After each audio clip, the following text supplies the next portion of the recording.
గ్రామానికో revenue అధికారి నియామకానికి తెలంగాణ ప్రభుత్వం గ్రీన్ సిగ్నల్ ఇచ్చింది. ఈ మేరకు సోమవారం సీసీఎల్ఏ కమిషనర్ నవీన్ మిట్టల్ ఉత్తర్వులు జారీ చేశారు.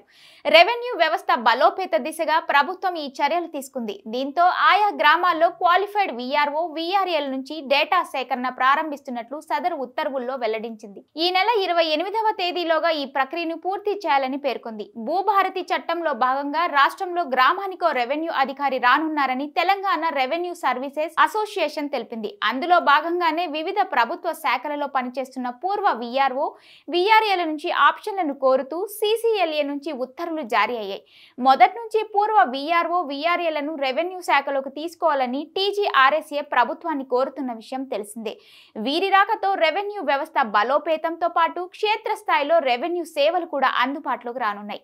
ప్రభుత్వ నిర్ణయంతో రెవెన్యూ ఉద్యోగులపై భారం తగ్గడంతో పాటు రైతులకు, ప్రజలకు మరింత మేలు జరుగుతుందనే అభిప్రాయం సర్వత్రా వ్యక్తమవుతుంది.